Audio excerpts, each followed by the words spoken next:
그 노버트 루이스 스티븐슨이라는 그 소설가가 있습니다. 그의 유명한 소설 지킬 박사와 하이드 씨의 기이한 사건이라는 제목이 있는데요. 간단하게 요약해 보면은 온화하고 존경받는 헨리 지킬 박사가 있었습니다. 그 사람은 인간 내면에 있는 선과 악을 분리하는 실험을 감행하다가 드디어 약품을 개발하게 되어집니다. 그래서 그 스스로 약물을 주입을 하죠. 그런 가운데 에드워드 하이드라는 그 악한 인격으로 변신하게 되어집니다.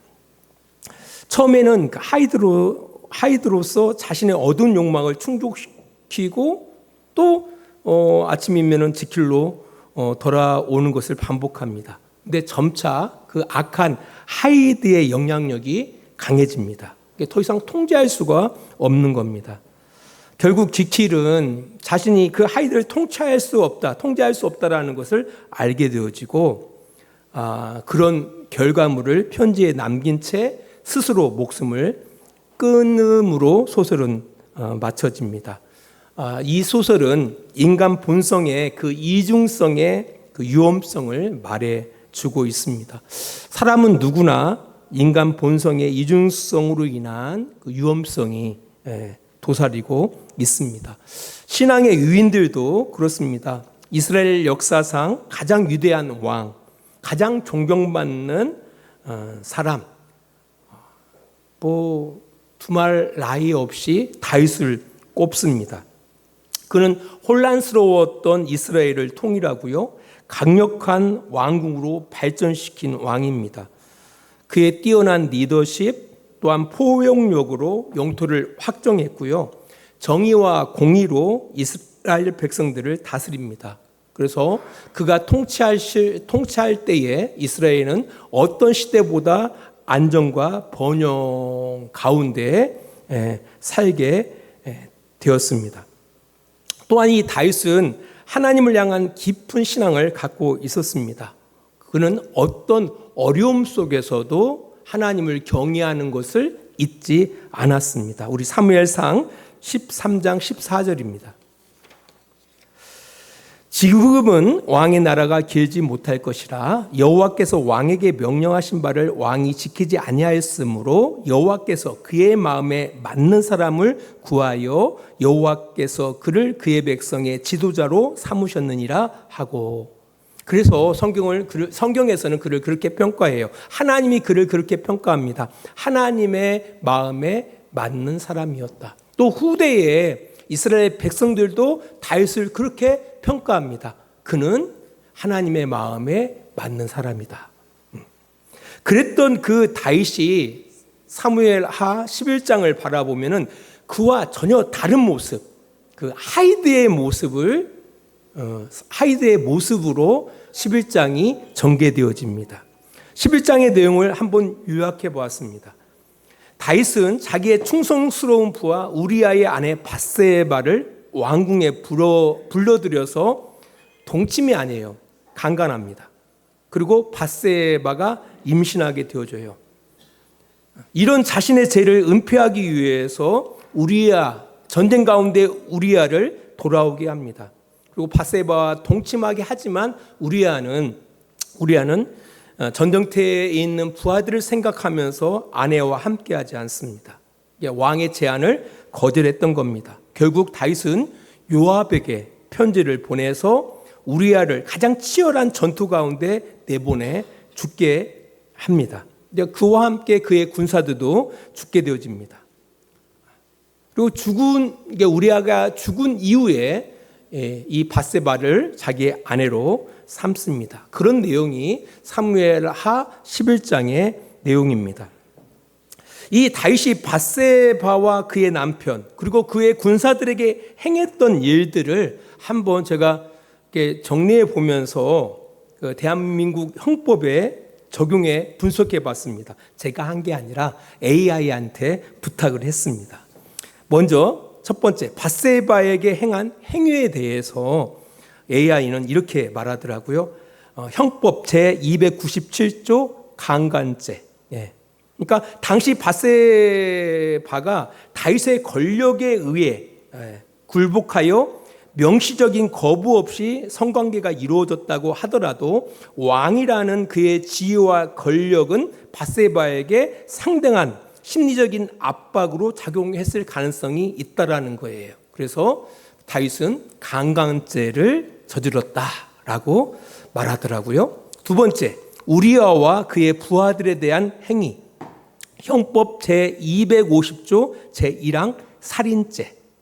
다윗은 자기의 죄를 은폐하기 위해 요압에게 편지를 보내 우리아를 전쟁의 가장 치열한 곳에 보내 죽게 만들도록 지시했습니다. 이는 명백히 우리아를 살해할 의도를 가지고 간접적으로 실행한 행위이므로 살인죄에 해당합니다.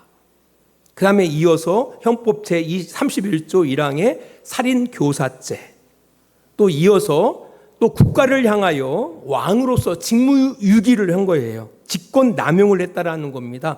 이런 어떤 제목들이 이야기되더라고요. 그래서 다시 한번 AI한테 요청을 해봤습니다. 네가 판사라면은 이 다윗의 범죄에 대해서 어떤 형량을 선고하겠느냐라고 질문을 했더니 이렇게 답변했습니다.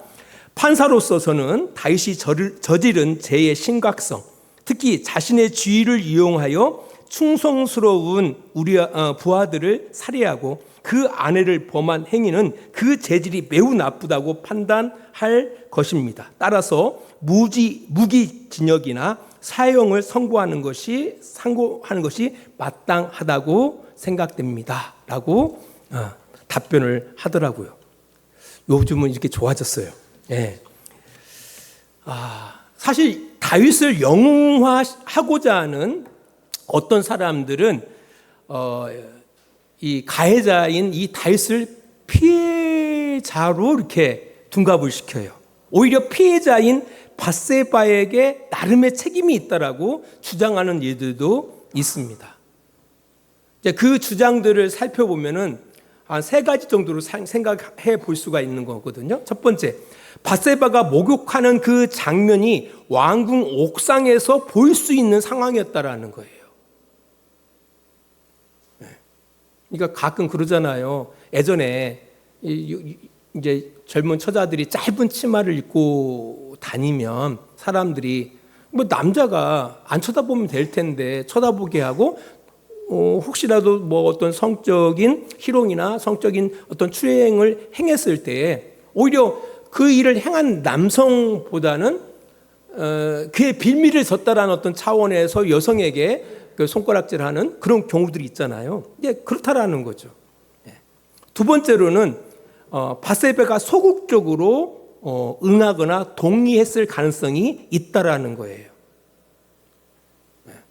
세 번째로는 밧세바가 다윗을 이용해서 자신의 어떤 정치적인 욕심을 채우려 했다라는 거예요. 이런 어떤 세 가지의 이유들을 들어서 오히려 다윗이 피해자다라고 이렇게 주장하는 사람들이 있습니다. 그러니까 다윗을 영웅화하고자 하는 사람들의 어떤 주장이에요. 사실 이런 부분들이요 비일비재해요. 실제로 우리 한국 사회에도 이런 일들이 많이 있거든요. 그 여자가 꼬리쳤으니까 그렇지. 그 사람도 피해자야. 뭐 이런 어떤 주장들이 많이 있거든요. 근데 이런 주장들은 성경적으로 바라볼 때 전혀 설득력이 없습니다. 왜냐하면요, 첫 번째, 밧세바가 목욕하는 장면이 왕궁 옥상에서 보일 수 있는 그런 상황이었다라는 거죠. 이거에 대해서 지금 시대의 상황에서는 충분히 이해가 되어져요. 그죠? 여러분들이 뭐 밖에서 목욕하는 사람 있습니까? 요즘 시대에? 없잖아요. 하지만 그 3,000년 전의 상황 속에서 보면은요, 그것이 그 당시의 문화였어요, 문화. 개개인의 집마다 목욕탕이 없어서요. 지금 목욕탕이 다 있어가지고 집 안에서 목욕을 하죠. 목욕탕도 안 가요, 요즘은. 집 안에 목욕탕에서 다 목욕을 하죠. 하지만 3,000년 전에는요, 집에 목욕탕이 존재하지 않았어요. 그리고 데울 수 있는 시설도 없고요. 이스라엘은 뭡니까? 저녁에는 춥고요, 낮에는 덥습니다. 그래서 그들은 어떻게 목욕을 했냐면은 욕조에다가 물을 받아서 낮에 따뜻하게 이렇게 따뜻하게 만들어요. 햇빛을 통해서. 그리고 밤에 뭘 합니까? 목욕을 해요. 밤에. 그래서 우리 사무엘하 11장 1절에도 보면은 사무엘하 11장 2절에도 바라보면은 저녁 때에 다윗이라고 이야기하고 있는 겁니다. 저녁 때에. 그러니까 밤에 목욕을 하는 거예요. 밤에 목욕을 하는 거예요. 또 한 가지 이유는 바로 뭐냐면은 그 당시는 이스라엘의 그 건축을 바라보면은 그 고산 지역에 있잖아요. 그리고 집이 이게 계단식이에요. 따로따로 있는 게 아니라 계단식으로 집이 젖어 있습니다. 그래서 그 권력이 있는 사람들은요, 높은 곳에 집을 지었어요. 이 계단식의 집에 차곡차곡 집이 있는 거예요. 그러니까 높은 곳에서 바라보면 다른 집들이 다 보이는 위치 가운데 있었다라는 겁니다. 그러니까 높은 곳에서 바라볼 때 옥상에서 밤에 목욕하고 있는 것들이 보일 수 있었다라는 거예요. 그러니까 그것이 그 당시에는 아주 일상적인 거예요. 그러면 그 당시에 남자들은 어떻게 했어야 하느냐라고 할 때 시선을 돌려야 했다라는 거예요. 뭐 한다고요? 시선을 돌려야 했다라는 거예요. 뭐 했다고요? 시선을 돌려야 했다라는 겁니다. 그것이 매너였어요. 그러니까 위에서 보면 저녁쯤 돼가지고 약간 어슴푸레하게 여성들이 목욕하는 것을 볼 수 있었어요. 누구나. 그때 A가 바로 뭐냐면은 시선을 돌리는 거였다라는 거예요. 그게 매너, 남성으로서의 매너였다라는 거예요. 그래서 첫 번째 주장, 목욕하는 장면을 노출시켰다. 이것은 그 시대의 상황을 이해할 때 그건 전혀 설득력이 없다라는 거예요. 두 번째, 밧세바가 소극적으로 응하거나 동의했을 가능성이 높다. 이것도 말이 안 됩니다. 지금의 대통령하고 그 당시의 왕하고는 급이 달라요. 그 당시의 왕은요, 어떻게 보면 최극점에 있는 사람이에요. 왕이 곧 법인 겁니다. 근데 왕이 말 그대로 요구하는데 그걸 거부한다? 불가능한 일입니다. 불가능한 일이에요. 불가능한 일. 그러니까 백성의 입장에서는요, 다윗의 요구를 거절할 수 있는 상황이 아니었다라는 겁니다. 오히려 다윗이 멈췄어야 돼요. 다윗이. 그러니까 이스라엘 율법에서 왕은 말 그대로 그 처녀인 경우에 그리고 남편이 없는 경우에 누구하고도 결혼할 수 있었어요. 하지만 단 안 되는 경우가 있었거든요. 그것은 남편이 있는 여자하고는 결혼할 수 없었습니다. 사무엘하 11장 3절을 바라보니까 그 밧세바라는 그 여인의 남편이 우리야예요. 우리야. 자기의 충신 우리야입니다. 우리야. 그리고 자기의 그 국가를 위하여 또 왕을 위하여 목숨을 걸고 전창터에 나간 그의 충신 우리야거든요. 그 아내가 남편이 있어요. 그리고 자기의 충신이야. 당연히 멈췄어야죠. 그럼에도 불구하고 다윗은 그 밧세바를 취했던 겁니다. 이제 세 번째, 밧세바가 다윗을 이용해서 정치적인 욕심을 채우려 했다. 사랑하는 남편을 갖다 버리고 전혀 그렇지 않습니다. 밧세바는요, 정숙한 여인이었습니다. 그리고 남편을 사랑하는 여인이었다라는 겁니다. 이제 이것을 알 수 있는 것은요, 사실 밧세바가 그 밤 시간에 목욕한 것은 그 당시에 율법적으로 여성이 생리가 끝난 뒤에 자기의 정결함의 표시로 목욕을 했어요. 목욕을 했습니다. 우리 사무엘하 11장 4절 말씀 보겠습니다. 다윗이 전령을 보내어 그 여자를 자기에게로 데려오게 하고 그 여자가 그 부정함을 깨끗하게 하였으므로, 여기 보니까 그 부정함을 깨끗하게 하였으므로, 이것은 그 밧세바라는 이 여인이 신앙적으로 그 율법을 지켰음을 알 수가 있는 거예요. 그러니까 자신의 어떤 생리가 끝나고 났을 때 그 목욕을 통해서 자기의 정결함을 드러내는 거거든요. 그러니까 이 여인은 막 유혹하기 위해서, 어떤 정치적인 욕망 때문에 다윗을 미혹하기 위해서 목욕을 했던 것이 아니라요, 신앙적인 차원에서 말 그대로 자기의 정결함을 목욕을 통해서 깨끗함을 입었던 겁니다. 또한 아까 말씀드렸던 것처럼 이 밧세바는요 남편을 사랑하는 여인이었다니까요. 만일 이 밧세바가 남편 우리아가 결국 다윗에 의하여 죽임을 당하잖아요. 정치적인 욕망이 있는 여인이었단다면 아마 웃었을 거예요. 근데 성경은 이렇게 이야기하고 있어요. 사무엘하 11장 26절입니다. 우리아의 아내는 그 남편 우리아가 죽었음을 듣고 그 남편을 위하여 소리내어 우니라라고 이야기하고 있습니다. 그래서 소리내어 울었다라는 얘기는 진심으로 슬퍼했다라는 걸 이야기하고 있는 거예요. 겉으로 이게 아니라 진심으로 슬퍼하며 울었다라고 이야기하고 있는 겁니다. 이게 종합해 보면은요, 결코 어떤 밧세바에게 어떤 문제가 있지 아니함을 이야기하고 있다라는 거예요. 이게 책임은 누구에게 있다? 전적으로 다윗에게 있다라는 겁니다. 다윗에게 있다. 다윗에게. 자, 그렇다면은 이 사무엘하 11장 이전 10장까지는 다윗이 정말 훌륭한 모습으로 성경은 그에 대해서 기록하고 있거든요. 그랬던 이 다윗이 어떻게 사무엘하 11장의 내용을 바라보면은 전혀 그라고 이렇게 생각할 수 없을 만큼 이렇게 나쁜 악한 왕이 됐을까? 이해가 되지 않아요. 그죠? 이해가 되지 않습니다. 어떤 일이 일어날 것일까? 이 부분을 한번 살펴보기를 원합니다. 오늘 본문 사무엘하 11장 1절입니다. 우리 같이 읽겠습니다. 그 해가 돌아와 왕들이 출전할 때가 되매 다윗이 요압과 그에게 있는 그의 부하들과 온 이스라엘 군대를 보내니 그들이 암몬 자손을 멸하고 납발을 에워쌌고 다윗은 예루살렘에 그대로 있더라. 그 해가 돌아와 왕들이 출전할 때가 되매 이 이야기는 왕이 출전할 때가 됐다라는 거예요. 원래 이스라엘이 전쟁 났을 때에 항상 앞장서는 것은 왕이었습니다. 사울 왕도 전쟁이 나면은 사울 왕이 앞장서서 나가는 거예요. 그러라고 왕을 세운 거예요. 이스라엘이 사무엘에게 왕을 요구하잖아요. 왜 왕을 요구했냐면은 다른 나라들을 바라보니까 전쟁이 나면은요 왕이 먼저 앞에 나가는 거예요. 앞에 나가서 정말 열심히 용감하게 싸우는 거거든요.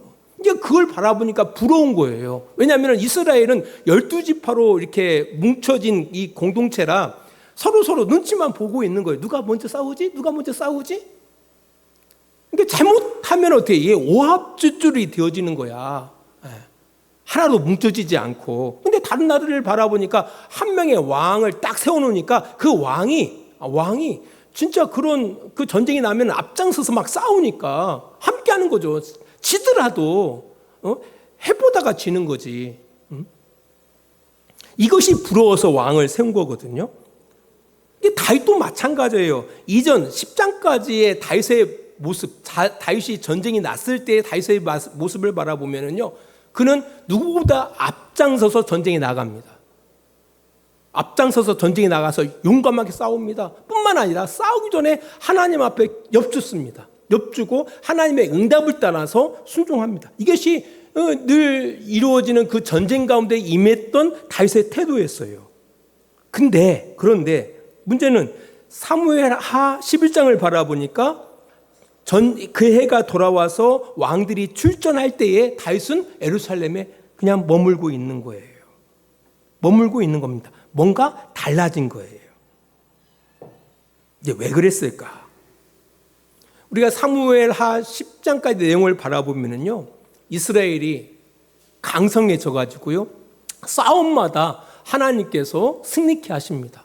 그러니까 영토가 확장되어지고요. 또 국가는 그 안정과 평화 가운데에서 이제 유지되어져요. 또 다윗도 정치를 잘합니다. 온 백성을 정의와 공의로 잘 통치합니다. 또 거기에다가 이 다윗에게는 충성스러운 그런 군사들이 있었거든요. 자기 목숨보다 다윗을 사랑했던, 그러니까 다윗을 위해서는 목숨까지도 바치는 그런 군사들이 많았어요. 이런 가운데에서 다윗을 한번 생각해 보자는 거예요. 이 다윗이 밧세바를 취했을 때가 다윗의 나이 한 50이 넘었을 거예요. 이게 나이도 들고 또 왕궁에서의 생활이 전쟁터에서의 그런 좋지 않은 그런 환경하고 비교할 수가 없잖아요.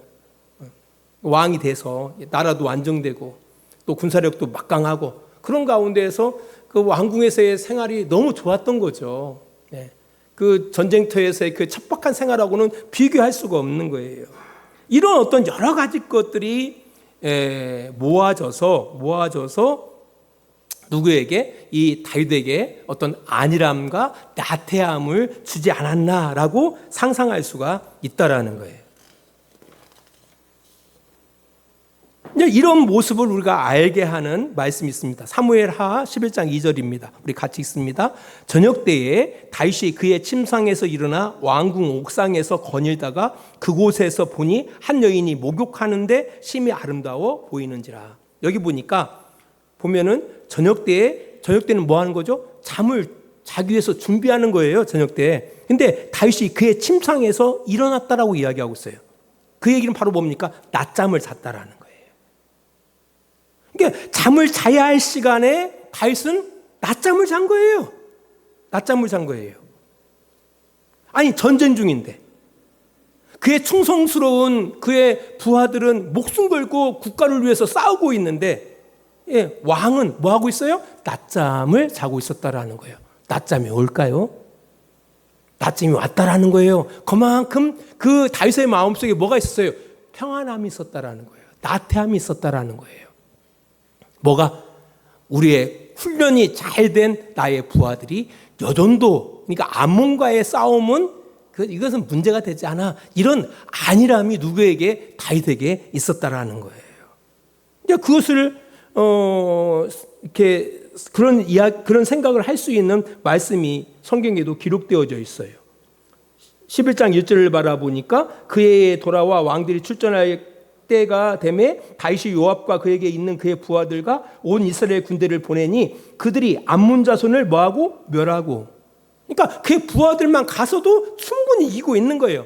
그의 어떤 예측이 틀리지는 않았어요. 그러니까 이 다윗의 마음속에는 뭐가 있었다고요? 그런 안일함과 나태함이 있었다라는 거예요. 그리고 거기에 한가롭게 안궁 옥상에 올라가서 뭐 했다고요? 거닐어요. 그러니까 한가로운 어떤 그 다윗의 모습을 볼 수 있잖아요. 지금 전쟁 가운데 있는데.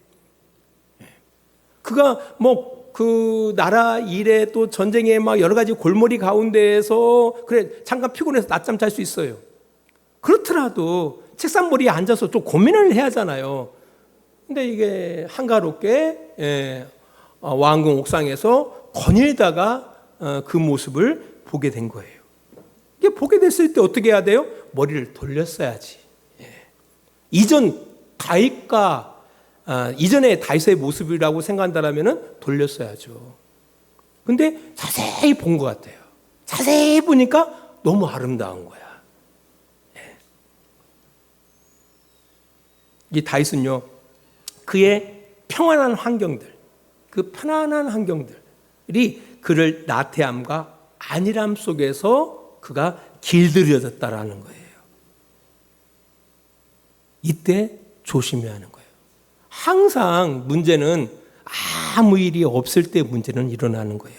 평안할 때, 잘 될 때, 아무런 문제들이 없다라고 할 때에 항상 일은 터지는 겁니다.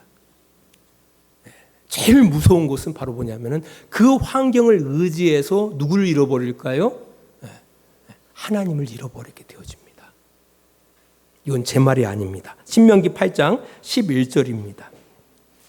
오늘 내가 네게 명하는 여호와의 명령과 법도와 규례를 지키지 아니하고 네 하나님 여호와를 잊어버리지 않도록 삼갈지어다. 언제 잃어버릴까요? 12절입니다. 신명기 먹어서 배부르고 아름다울 때, 아름다운 집에 거주하게 되어질 때 잃어버린다.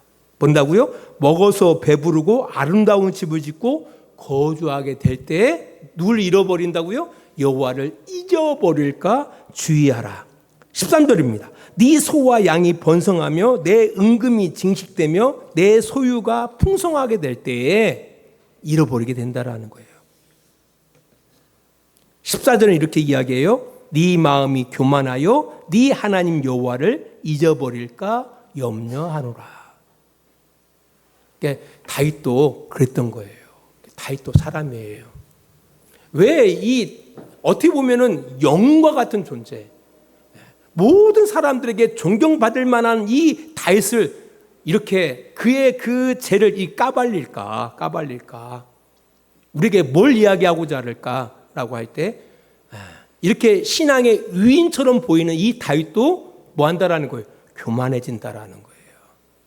그러니 너희들도 뭐 한다는 거예요? 조심해야 한다라는 것을 우리에게 이야기하고 있다라는 겁니다. 다윗의 국가적 안정감이 그를 교만하게 했던 겁니다. 이 교만은요, 그를 무절제하게 만들어요. 무절제하게 만듭니다. 보니까 목욕하는 여인 너무 아름다워 보여. 좋아요. 좋다. 그래, 아름다웠다고 우리가 마음 먹을 수가 있지. 근데 어떻게 합니까? 그의 전령을 보내가지고 그 여자에 대해서 알아보게 만듭니다. 그 여자가 어떤 여자인지. 왜 알아봐? 쓸데없이. 그냥 본 곳으로 만족하면 되지. 알아봐요. 근데 알아봐가지고 이제 이야기를 하는 거예요. 그 아버지는 누구고, 그 남편은 누구고, 그 아버지도 누구의 이 다윗의 엄청난 충신이었거든요. 그의 남편도 그 다윗의 충신이야, 충신. 그 다윗과 이스라엘을 위하여 목숨까지도 걸고 그 전쟁터에 나간 그런 가정에 그런 남편을 둔 아내였단 말이에요. 그런 딸이었단 말이에요. 당연히 멈췄어야죠. 근데 멈추지를 못하게 만드는 거예요. 뭐가요? 교만이라는 게. 이제 이 사건에 대해서 하나님은 어떻게 책망하시는지 우리 잠깐 보도록 하겠습니다. 우리 사무엘하 12장입니다. 12장 9절인가요? 네, 9절 우리 같이 읽겠습니다. 그러한데 어찌하여 네가 여호와의 말씀을 업신여기고 나 보기에 악을 행하였느냐? 네가 칼로 햇사람 우리아를 치되 암몬 자손의 칼로 죽이고 그의 아내를 빼앗아 네 아내로 삼았도다. 여기 보니까요, 뭐라고 이야기하고 있냐면은 네가, 다윗을 말해요. 다윗, 네가 여호와의 말씀을 업신여기고. 10장까지 이 다윗은요, 여호와의 말씀을 존중했던 사람이에요. 근데 다윗의 마음에 뭐가 들어가니까? 교만한 마음이 길러지니까 누구의 말씀을? 여호와의 말씀을 뭐 했더라? 업신여겼다라고 이야기하고 있는 거예요. 곧 여호와의 말씀을 업신여겼다라는 것은 성경은 이렇게 이야기해요. 10절 볼게요. 이제 네가 나를 업신여기고. 누굴 업신여겼다고요? 여호와 하나님을 업신여겼다라는 거예요. 그러니까 하나님의 말씀을 업신여기는 것은 곧 여호와 하나님을 업신여겼다라는 거예요. 교만이 이렇게 가는 거예요. 그러니까 그래, 다른 여자들은 결혼할 수 있어. 네가 왕이니까 그래, 여러 여자를 아내로 삼을 수가 있어. 하지만 남편이 있는 여자야. 그건 안 돼. 하나님께서 분명히 말씀을 통해서, 율법을 통해서 정하셨지만 이 다윗은 어떻게 했다고요? 그 여호와의 말씀을 업신여겼어요. 여호와를 업신여긴 거예요. 그래서 율법을 뛰어넘어 버린 겁니다.